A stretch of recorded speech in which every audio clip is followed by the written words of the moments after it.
வணக்கம். முருகலட்சுமி ராமநாதன். நல்ல எண்ணங்கள் நம்மை தொடரட்டும். இன்னைக்கு நம்ம என்ன பார்க்க போகிறோன்னா, பத்மஸ்ரீ மயில்சாமி அண்ணாதுரை அவர்கள் சங்கரன் கோவிலில் உழவு தொழிலுக்கு நம்ம விண்வெளி ஆராய்ச்சி மையத்தில் என்னென்ன தொழில்நுட்பங்கள்லாம் உருவாக்கிக்கிட்டு இருக்கோம் அப்படிங்கிற அவருடைய உரையை நம்ம கேட்கலாம். வீரர்களுக்கும் அவற்றை கொடுக்க வேண்டிய அவசியம் நமக்கு இருக்குது. அந்த வழியிலும் அதே சமயம் நம்ம உழவுக்கும் தொழிலுக்கும் வந்தனை செல்வோம் சொன்னோம். ஆனால் உழவு இருக்கக்கூடிய தொழில்கள் எல்லாத்துலையும் பார்த்தீங்களா, உழவு தனியாக வச்சுக்கிட்டு மற்ற தொழில்களை எடுத்துங்க. அவங்க டாக்டராக இருக்கலாம், அவங்க வக்கீலாக இருக்கலாம், என்ஜினியராக இருக்கலாம், ஒரு நடிகராக இருக்கலாம், அரசியல்வாதியாக இருக்கலாம்.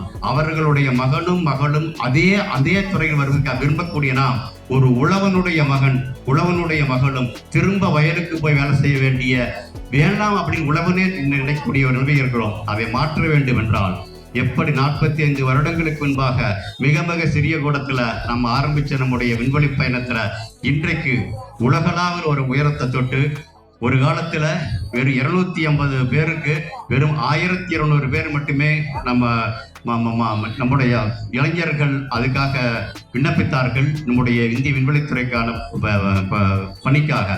ஆனால் சந்திரயானுக்கு பிறகு அதே 250 இடங்களுக்கு ஒவ்வொரு வருடமும் 1,25,000 பேர் விண்ணப்பிக்கிறார்கள் என்றால் அந்த மாதிரி ஒரு நிலையை இன்றைக்கு நம்முடைய விவசாயத்தை கொண்டு வர முடியுமா? விண்ணுக்கு செய்யக்கூடியதை மண்ணுக்கு செய்ய முடியுமா? அப்படின்னா அங்க இருக்கக்கூடிய நிலையை மாற்ற முடியுமா அப்படின்னு பார்க்கும் பொழுது அதிலும் ஒரு பண்பாக ட்ரோன் மூலியமாக நிறைய செய்ய முடியும் அப்படி கொண்டு வர்றோம். அதே வகையில் ஒவ்வொரு கிராமத்திற்கும் அந்த ட்ரோன் போய் சேர்வதற்கான ஒரு வாய்ப்பை உருவாக்கக்கூடிய திட்டத்திலும் உருவாகிட்டு இருக்கிறோம். இது எல்லாம் எதுக்கு சொல்றேன் அப்படின்னா, நேற்று வரை நான் வாழ்ந்தேன், அந்த இடத்துலயா இருந்துருவோம் ஓய்ந்து இல்லாமல் இன்னும் செய்ய வேண்டும் என்ற அந்த ஒரு நோக்கம் கண்டிப்பாக இருக்குது. இது திரும்ப ஒரு அடையாளமாக சொல்லலையா, வாய்ப்பை மட்டுமே பயன்படுத்தி கொண்டதால் இங்க வந்தார் அப்படிங்கிறத தாண்டி இதுவரை 36 வருடங்களாக செய்த பணிகள் ஓய்வாக அமராமல் 36 வருடங்கள் எனக்கு கிடைத்த அனுபவத்தை வைத்து இன்னும் என்ன செய்ய வேண்டிய அந்த ஒன்றை திரும்ப சொல்ல முயற்சிக்கிறேன்.